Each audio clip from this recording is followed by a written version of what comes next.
नमस्कार साथियों, मीमांसा प्लेटफॉर्म में आप सब लोगों का हार्दिक स्वागत है। साथियों, हम उम्मीद करते हैं कि आप सब लोग स्वस्थ और मस्त होंगे।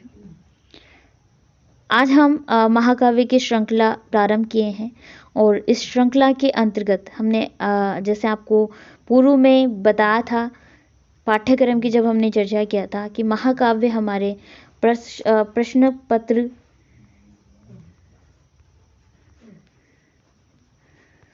द्वितीय के प्रश्न संख्या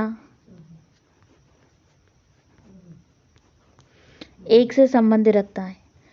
अगर हम इस प्रश्न संख्या 1 के पैटर्न की बात करके किस टाइप से यूपीएससी हमसे प्रश्न पूछती है इसमें, तो दोस्तों इसमें मुख्यतः इस एक प्रश्न के अंतर्गत टोटल 5 उप प्रश्न पूछे जाते हैं। प्रत्येक उप प्रश्न 10 अंक का होता है, अर्थात हमारे टोटल एक जो होता है वो 50 अंक का होता है। एक प्रश्न हमारे 50 अंक का होता है द्वितीय प्रश्न पत्र में, ठीक है। तो वहाँ पर कौन कौन से विषय आते हैं, कौन कौन से महाकाव्य आते हैं, उनके विषय में हम चर्चा कर लेते हैं। देखिए दोस्तों, अगर हम बात करें यूपीएससी के पाठ्यक्रम की जो हमें दिया गया है, तो वो है कुछ 6 श्लोक आते हैं, 6 श्लोक नहीं, 6 महाकाव्य आते हैं। उनमें से रघुवंशम, कुमार संभवम दोनों मुख्यतः कालिदास जी की कृतियां हैं। किरातार्जुनीयम महाकवि भारवी की कृति है। शिशुपाल वधम माघ द्वारा कृत है। नैषधीय चरितम श्रीहर्ष की रचना है। और शिवराजोद्यम एस.बी. वर्णेकर की कृति है। दोस्तों, इसमें कुछ हमारे गद्य काव्य भी शामिल होते हैं। ये मुख्यतः जो हमने आपको 6 महाकाव्य बताए, ये पद्य काव्य है। और कुछ 2 गद्य काव्य आते हैं, ठीक है, जिनमें दश कुमार चरितम एक आख्यायिका है, ये आख्यायिका की श्रेणी में आता है और महाकवि दंडी द्वारा रचित है। कादम्बरी एक कथा है जो महाकवि बाणभट्ट द्वारा कृत है। ये कुछ 6 महाकाव्य हैं जिनको हम आगे इनके विषय में जानने का प्रयास करेंगे, और 2 गद्य काव्य हैं, इनके विषय में भी हम आगे चर्चा करेंगे। हम प्रारंभ करते हैं। दोस्तों, हमारे सिलेबस में 6 महाकाव्य हैं, जैसा अभी आपको हमने बताया पिछले स्लाइड में, जिसमें से 2 महाकाव्य महाकवि कालिदास जी द्वारा रचित हैं। तो हमारा कर्तव्य बनता है कि हम सर्वप्रथम महाकवि कालिदास जी के विषय में जानकारी प्राप्त कर लें। तो अगर हम बात करें महाकवि कालिदास जी की, तो इनकी एक विषय में बहुत सारी किंवदंतियाँ दी गई हैं, अन्य अन्य महापुरुषों ने किंवदंतियाँ बताई हैं, इनके विषय में कहा है। तो एक किंवदंती में ऐसा कहा गया है कि महाकवि कालिदास जी पूर्व में मूर्ख थे, मूढ़ व्यक्ति थे, और इनका जब ये बैठे हुए थे, एक बहुत ही शास्त्रार्थ में निपुण, विद्या में निपुण एक राजा की पुत्री थी विद्योत्तमा, और उनका जो है विवाह के लिए वर ढूंढा जा रहा था। तो उनकी एक शर्त थी कि जो मुझे शास्त्रार्थ में पराजित कर देगा वही मेरा वर होगा। तो ऐसे में वो कोई भी राजा महाराजा उनके सामने टिकते नहीं थे शास्त्रार्थ में और विद्या में। तो ऐसे में वहाँ के जो सभा पंडित थे वो बड़े परेशान थे। ऐसे में वो जाते हैं, कोई उपाय ढूंढते हैं, तो रास्ते में उनको एक मूढ़ व्यक्ति मिलता है जो वो एक टहनी काट रहा था, मतलब वृक्ष काट रहा था। वृक्ष की टहनी जो वो काट रहा था, उसी टहनी पर वो बैठा हुआ था। तो वहाँ से उस मूढ़ व्यक्ति को वो पकड़ के लाते हैं राज दरबार में, और विद्योत्तमा जी के सामने प्रस्तुत करते हैं और बोलते हैं कि इनका जो है आज मौन व्रत है, ये आपसे शास्त्रार्थ जो है संकेतों के माध्यम से करेंगे। तो विद्योत्तमा जी राजी हो जाते हैं और फिर उनको जो भी प्रश्न पूछते हैं तो संकेत के माध्यम से वो मूढ़ व्यक्ति उनको जवाब देते हैं। विद्योत्तमा जी को लगता है कि बड़े विद्या में निपुण हैं और शास्त्र का बड़ा इन्होंने अध्ययन किया हुआ है शास्त्रों का। तो ऐसे में वो आ जाते हैं और उनकी शादी हो जाती है। जब शादी हो जाती है तो उसके बाद विवाह के पश्चात महाकवि कालिदास जी, चूँकि ये कालिदास जी ही थे, तो कालिदास जी के मुख से एक जो है शब्द का उच्चारण थोड़ा गलत हो जाता है, थोड़ा क्या बहुत ही गलत हो जाता है। तो गलत उच्चारण को देखते हुए विद्योत्तमा जी को लगता है कि तो बड़े महामूर्ख व्यक्ति हैं, मेरा विवाह इनसे कैसे हो गया। तो फिर ये उनको घर से बाहर निकाल देते हैं ऐसे में। और महाकवि कालिदास जी जाते हैं, वो नदी में कूद जाते हैं ऐसे में, वहाँ से घर से निकलने के बाद में।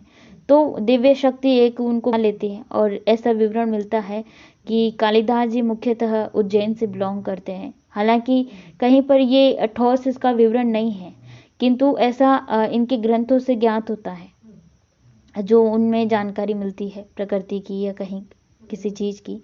तो आपको पता है कि उज्जैन में जो महाकाली का मंदिर है, उस महाकाली के मंदिर में ये जाते हैं और महाकाली के ये तपस्या करते हैं। तपस्या के उपरांत महाकाली इनको दर्शन देती है और वरदान देती है कि आप विद्या में बड़े निपुण होंगे और काफ़ी आपकी ख्याति प्राप्त करेंगे, यश की प्राप्ति होगी आपको। ऐसे ग्रंथ लिखेंगे जो आगे अन्य लोगों के काम भी आए। तो फिर ये उनको वरदान मिलता है, जो आते हैं बड़े निपुण होते हैं शास्त्र में और वापस घर आते हैं, दरवाज़ा खटखटाते हैं और बोलते हैं कि अनावृत कपाटम द्वारम देहि। यहाँ पर लिखा गया है वो वाक्य, अनावृत कपाटम द्वारम देहि, अर्थात आवृत का मतलब क्या होता है? आवृत का मतलब होता है पर्दा या आवरण, कपाट, पर्दे के कपाट, ठीक है, आवरण के कपाट।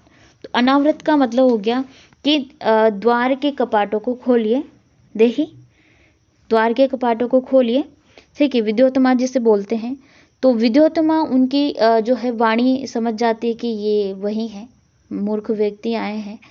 तो ये उनसे बोलते हैं कि अस्ति कश्चित वाग विशेषः, अर्थात अब क्या शेष रह गया है, यानी कि अब क्या कहना शेष रह गया है। चूंकि ये उनको पहले पूर्व में ही घर से बाहर निकाल देती हैं, तो अब ये चूंकि वापस आते हैं तो ये बिना देखे, बिना दरवाज़ा खोले अंदर से बोलती हैं, अस्ति कश्चित वाग विशेषः, अब क्या कहना शेष रह गया है। तो ऐसे में 3 शब्दों के माध्यम से ऐसा बोला जाता है कि बोला क्या जाता है, ऐसा वास्तव में है कि इन्होंने 3 शब्द जो सुने विद्योत्तमा जी के मुख से, इन 3 शब्दों पर ही उन्होंने 3 ग्रंथों की रचना कर दी।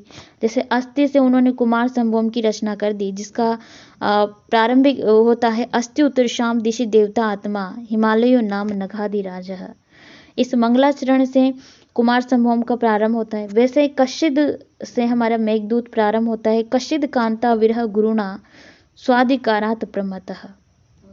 और वाघ विशेषः से वाघर्थ हवि संप्रक्तो वाघर्थ प्रतिपतये, ये हमारा मंगलाचरण यहाँ से प्रारंभ होता है रघुवंश का। और इस प्रकार कालिदास जी ने अन्य काफ़ी ग्रंथों की रचनाएं की है, जिनके विषय में भी हम जानकारी प्राप्त करेंगे। इस प्रकार से इनके ये 2 महाकाव्य विद्योत्तमा जी के इन 3 शब्दों से प्रारंभ होते हैं और एक मेघदूत जो इनका गीतिकाव्य है। इनके तीनों के विषय में हम जानकारी प्राप्त करेंगे, चूंकि तीनों हमारे सिलेबस में हैं। चलिए आगे बढ़ते हैं।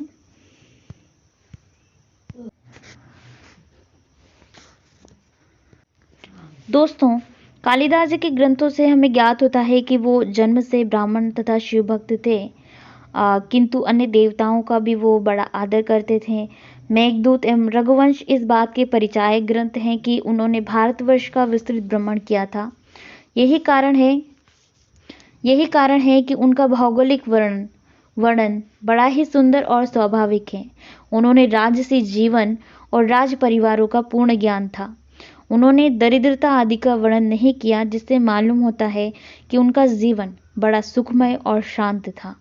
उन्होंने गीता, रामायण, महाभारत, वेद, पुराण, धर्मशास्त्र, दर्शन, ज्योतिष, आयुर्वेद, संगीत शास्त्र, व्याकरण, छंद शास्त्र और काव्य शास्त्र इत्यादि का गंभीर अध्ययन किया, ऐसा उनके ग्रंथों से हमें विदित होता है।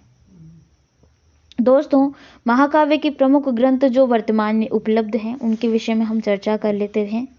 देखिए, अगर हम महाकाव्य की बात करें तो मुख्यतः इनके 2 महाकाव्य हैं। रघुवंशम जो 19 सर्गों में निबद्ध है और कुमार संभवम 17 सर्गों में निबद्ध है। जो कि हमने आपको पूर्व में महाकाव्य से संबंधित आपको बताया था कि महाकाव्य के लक्षण जो होते हैं वो उसमें बताया था कि महाकाव्य सर्गों में निबद्ध होता है। ठीक है, कोई एक रस प्रधान होता है। चतुर्वर्ग बताए थे, धर्म अर्थ काम मोक्ष एक इसका फल होता है। और इस प्रकार के हमने आपको लक्षण बताए थे प्रथम प्रश्न पत्र में, प्रश्न संख्या 4 में, तो आपने देखे होंगे। आगे बढ़ते हैं। नाटक। दोस्तों नाटक में इनके 3 नाटक हैं। मालविकाग्निमित्रम कुल 5 अंक का है। विक्रमोर्वशीयम भी 5 अंक का है। अभिज्ञान शाकुंतलम टोटल 8 अंक का नाटक है। आगे बात करते हैं गीति काव्य की। अगर हम गीति काव्य या खंड काव्य के विषय में जानकारी लें तो महाकवि कालिदास जी के मुख्यतः 2 गीति काव्य हैं। एक तो है मेघदूतम, दूसरा है ऋतुसंहारम। ऋतुसंहार में 6 ऋतुओं का विशद वर्णन किया गया है। और अगर हम बात करें मेघदूत की तो ये हमारी यूपीएससी के सिलेबस में भी आया है। जब हम गीति काव्य का अध्ययन करेंगे तो मेघदूत की चर्चा अवश्य करेंगे। अगर हम बात करें महाकाव्य की तो 2 महाकाव्य हमारे महाकाव्य यूपीएससी की सिलेबस में है। और नाटक के विषय में अगर हम बात करें तो कालिदास जी का एक नाटक अभिज्ञान शाकुंतलम भी आया हुआ है। जब हम नाटक का कड़ी प्रारंभ करेंगे तो नाटक के विषय में चर्चा करेंगे, और गीति काव्य की कड़ी जब हम प्रारंभ करेंगे तो वहाँ पर हम मेघदूत का भी अध्ययन करेंगे। ठीक है दोस्तों, आगे बढ़ते हैं। अगर हम इनके रचना काल के विषय में जानकारी ले तो कालिदास जी की रचनाएं जितनी प्रामाणिक हैं उनका रचना काल उतना ही विवादास्पद है, क्योंकि इनकी जो है कोई इन्होंने अपने बारे में अपने विषय में कुछ बताया नहीं है। सिर्फ महान विद्वानों ने इनके ग्रंथों से इन्होंने जो भी विवरण दिया है या कहीं ये से पता चला है कि ये जो है बिल्कुल इनके काल इस काल से संबंध रखते हैं या इसके काल के समय के हैं। ठीक है, तो ऐसा कोई ठोस विवरण नहीं मिलता है क्योंकि इन्होंने अपने विषय में कोई जानकारी प्रदान नहीं की है। ठीक है, इसलिए ये विवादास्पद है। विभिन्न भारतीय एवं पाश्चात्य विद्वान कवियों ने मालविकाग्नि नाटक एवं प्रसिद्ध गद्य कवि बाणभट्ट 640 ईस्वी के उल्लेख के आधार पर कालिदास जी का रचनाकाल ईस्वी पूर्व 2वीं शताब्दी के काल से लेकर 7वीं शताब्दी ईस्वी मालव नरेश यशोधर्मा के काल तक 800 वर्षों के मध्य निर्धारित किया है। जैसे अगर हम बात करें तो ईस्वी पूर्व 2वीं शताब्दी डॉक्टर सी कलहन ने भी अपना मत प्रस्तुत करते हुए कहा है कि कालिदास शुंग वंश के संस्थापक मौर्य सेनापति पुष्यमित्र शुंग के पुत्र अग्निमित्र के समसामयिक रहे थे। ठीक है, अब मालविकाग्नि मित्र जो नाटक है इनका, इस नाटक में उन्होंने अग्निमित्र का नायक होना इस बात की पुष्टि करता है। क्योंकि इन्होंने मालविकाग्नि मित्रम नाटक में अग्निमित्र के विषय में चर्चा की है, उन्हीं के ऊपर यह नाटक लिखा गया है। तो इससे ये पुष्टि होती है कि ये अग्निमित्र के सामयिक कवि रहे हैं। ठीक है, इनका समय काल देखा जाए तो 150 ईसा पूर्व ऐसा माना जाता है, जो कि अग्निमित्र का समय काल था। चलिए दोस्तों आगे बढ़ते हैं। अगर हम कालिदास जी की शैली के विषय में बात करें, देखिए दोस्तों हम पूर्व में कालिदास जी के विषय में क्यों जानकारी प्राप्त कर रहे हैं, ये इसका एक मुख्य रीजन है, वो ये है, देखिए 2 महाकाव्य हैं हमारे, एक नाटक है और एक गीति काव्य है। टोटल हमारे 4 ग्रंथ आए हैं और अन्य जगह से भी पूछे जा सकते हैं, अन्य प्रश्नों में भी पूछे जा सकते हैं। तो हमारा हक बनता है या हमारा कर्तव्य बनता है कि हम एक बार कालिदास जी को अच्छे से जान लें, ताकि इनसे जो भी प्रश्न बने उनको हम इजीली सॉल्व कर पाएँ। तो चलिए आगे बढ़ते हैं। इनकी शैली की अगर हम चर्चा करें तो शैली कविता कामिनी कांत कालिदास जी की शैली में कहीं उपमाओं का लालित्य है तो कहीं अर्थांतर न्यास का अर्थ गांभीर्य, कहीं उत्प्रेक्षाओं की ऊंची उड़ान है तो कहीं प्रांजल पदावली का सौकुमार्य, कहीं प्रसाद है तो कहीं माधुर्य, कहीं कला प्रदान है तो कहीं पर कल्पना प्रदान है। प्रकृति के साथ तादात्म्य की अनुभूति उनके काव्य गौरव का अधिक समुन्नत करती है, काव्य गौरव को अधिक समुन्नत करती है। इसमें मुख्यतः शैली में हम भाषा, भावाभिव्यक्ति, रस, गुण और रीति, अलंकार, वर्णन, वैचित्र्य और छंदो योजना इत्यादि का अध्ययन करेंगे। चलिए आगे बढ़ते हैं। भाषा। महाकवि कालिदास जी की भाषा सदा रसानुकूल होती है। प्रकरण, प्रसंग, पात्र और वर्ण विषय के अनुरूप शब्दावली की संरचना मिलती है। इस प्रकार के पद माधुर्य के कारण उनके काव्यों में संगीतात्मकता और लयात्मकता का दर्शन होता है। उनकी भाषा सरस, सरल, मनोरम है। लंबे समासों का प्राय अभाव है, चूँकि लंबे समासों का अध्ययन करना कठिन भी होता है। तो ये एक इनकी क्वालिटी है कि इनकी भाषा को एक नॉर्मल पर्सन भी समझ सकता है। कालिदास जी का ये शब्द लाघव उनकी कलात्मक अभिरुचि का परिचायक है। अगर हम बात करें भावाभिव्यक्ति की, तो कालिदास जी ललित भावों के कवि हैं। उनके काव्यों में कल्पना की ऊंची उड़ान, मनोभावों की मार्मिक अभिव्यक्ति और भाव सौंदर्य पग पग पर परिलक्षित होता है। रस, कालिदास मूलतः श्रृंगार रस के कवि हैं। वे संभोग और विप्रलंब दोनों प्रकार के श्रृंगार के वर्णन में सिद्धहस्त हैं। कहीं जगह पर कालिदास जी के अत्यंत मार्मिक वर्णन मिलते हैं। रस के विषय में हम देखें, और एक ध्यान हमेशा याद रखें कि कालिदास जी का जो प्रिय रस है वो है श्रृंगार रस।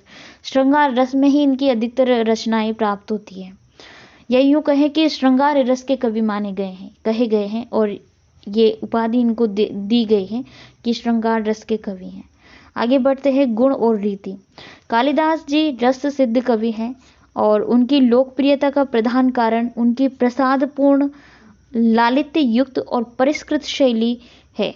उनके सभी ग्रंथ वैदर्भी रीति में लिखे गए हैं और मधुर शब्द, ललित रचना, छोटे समास युक्त पदों का होना, यही वैदर्भी रीति है। वैदर्भी रीति की क्वालिटी देखी जाए तो छोटे पद होते हैं, समास युक्त, मतलब छोटे समास युक्त पद होते हैं और मधुर होते हैं, ललित होते हैं, जिनकी ओर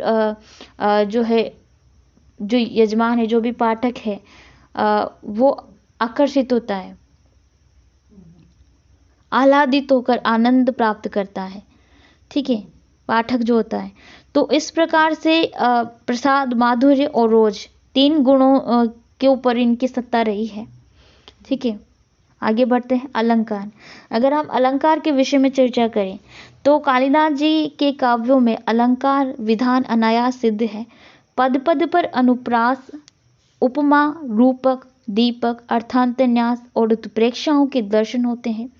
यद्यपि यमक, अतिशयोक्ति, दीपक, व्यतिरेक, प्रतिवस्तुपमा, श्लेष, निदर्शना, दृष्टांत इत्यादि अलंकारों के भी सुंदर प्रयोग मिलते हैं, जिसमें उपमा कालिदास जी का अत्यंत ही प्रिय अलंकार है। उनकी उपमाएं असाधारण और मनोरम होती हैं। उनकी विशेषता यह है कि उनमें लिंग साम्य और रमणीयता का अनुपम समन्वय है। अगर हम बात करें रघुवंशम की, तो उनमें उन्होंने बड़ी ही सुंदर उपमा प्रस्तुत की है कि पुरस्कृता वर्तमनि पार्थिवेन प्रत्युद्गता पार्थिव धर्मपत्या तदंतरे सा विराज धेनुर्दिन क्षपा मध्य गतेव संध्या। अर्थात जो कामधेनु की पुत्री जो नंदिनी है, गौ, वहाँ पर जब राजा दिलीप जाते हैं और उसकी सेवा करते हैं नंदिनी गौ की, तो अगवाने के लिए आगे आई हुई सुदक्षिणा रानी उनकी, वो दोनों इस प्रकार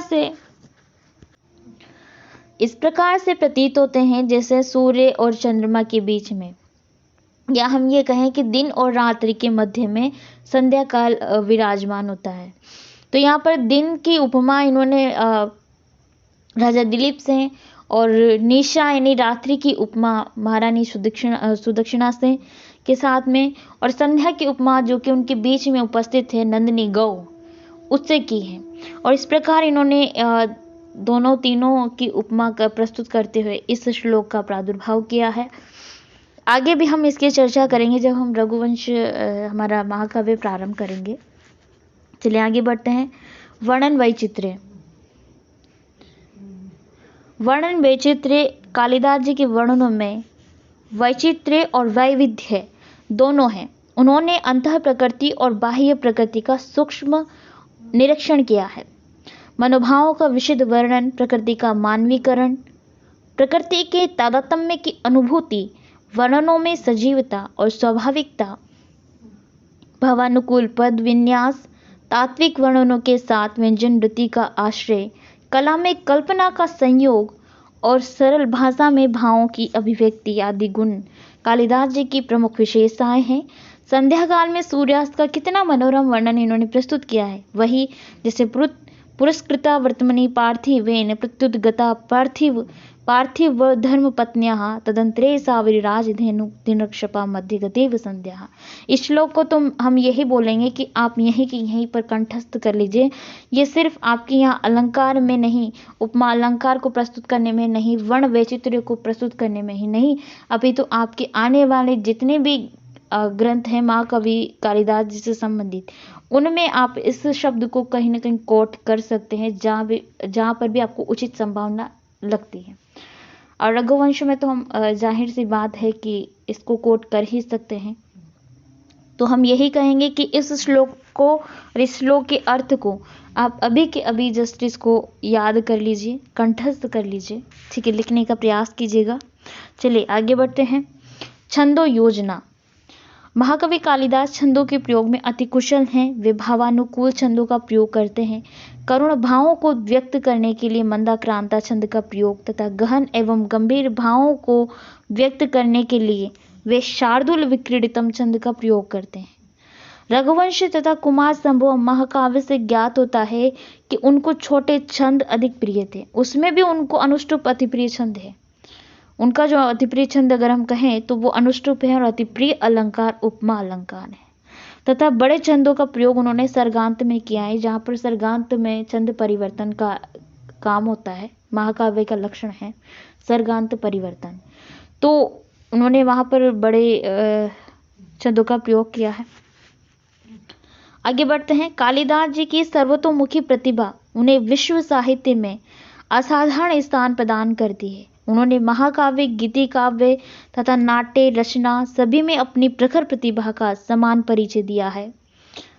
इस प्रकार से उन्होंने अपनी छंद योजना को प्रस्तुत किया है उनके सभी ग्रंथों में। दोस्तों, हमने महाकवि कालिदास जी के विषय में जानकारी प्राप्त किया है। अब हमारा जो नेक्स्ट है वो हम अध्ययन करेंगे रघुवंश के विषय में। देखिए, इसका अध्ययन करने से पूर्व हमें थोड़ी सी इसके विषय में जानकारी होनी जरूरी है। जैसा कि हम आपको बता देते हैं कि रघुवंशम जो महाकाव्य है ये प्रारंभ होता है एक राजा से। राजा का नाम है राजा दिलीप, जो कि रघुवंश के राजा हैं। और राजा दिलीप और रानी सुदक्षिणा, यहाँ से प्रारंभ होती है कथा हमारी रघुवंशम की। और राजा दिलीप और सुदक्षिणा राजा रानी हैं। इनकी कोई संतान नहीं हुई थी काफ़ी वर्षों विवाह के पश्चात, मतलब काफ़ी वर्ष व्यतीत हो चुके थे, किंतु उनको संतान उत्पत्ति नहीं हुई थी। इसी से चिंतित होकर के ये महर्षि वशिष्ठ आश्रम जाते हैं और वशिष्ठ आश्रम में ये कारण पूछते हैं या उनको अपना बताते हैं प्रॉब्लम कि ऐसा क्यों है। तो फिर वहाँ पर उनको जो है वो उनके हाथ को पकड़ते हैं वशिष्ठ जी, ऋषि मुनि वशिष्ठ। तो वो जान जाते हैं कि इन्होंने पूर्व में कुछ कर्म किए थे। एक बार जब कामधेनु उनके समक्ष थी, वो वहाँ से गुजर रहे थे, ठीक है। तो ऐसे में उन्होंने कामधेनु को उचित सम्मान नहीं दिया था और उनको इग्नोर कर दिया था, या यूँ कहें तो ऐसे में कामधेनु ने उनको श्राप दिया था कि आपको संतान उत्पत्ति नहीं होगी, और आपको संतान उत्पत्ति तब ही होंगी जब आप मेरी पुत्री नंदिनी की सेवा करेंगे, ठीक है। तो उसके बाद में ही आपको पुत्र रत्न की प्राप्ति होगी। तो इसके बाद में ये जो उनका श्राप है, उनको पता चल जाता है कि उनको वो श्रापित हैं। तो वो वहाँ और उनकी किस्मत ये होती है कि वो उस टाइम पे जो नंदिनी है गौ, कामधेनु की पुत्री, वो वशिष्ठ जी के आश्रम में ही होती है। तो वहाँ पर वशिष्ठ जी उनको आदेश देते हैं, बताते हैं कि आप इस नंदिनी को लेकर जाइए और इनकी सेवा कीजिए। आप इनकी सेवा कीजिए, क्योंकि आपको इनकी सेवा के पश्चात जाहिर सी बात है कि आप शाप मुक्त हो जाएंगे और आपको एक पुत्र रत्न की प्राप्ति होगी, आपको संतान उत्पत्ति होगी। तो इस विषय में से वो यहाँ से अपनी प्रेरणा लेकर के नंदिनी गौ को ले जाते हैं और अपना समस्त राज्यभार जो है मंत्री को सौंप कर कि रानी सुदक्षिणा के साथ में वन में जाते हैं, दिन रात नंदिनी गौ की सेवा करते हैं, उसके चलने पर चलते हैं, उसके पानी पीने में पानी पीते हैं, उसके खाना खाने पर खाना खाते हैं, और दोनों इस प्रकार से नंदिनी गौ की दिन रात एक करके सेवा करते हैं। इस प्रकार से वन में उनको 21 दिन व्यतीत हो जाते हैं।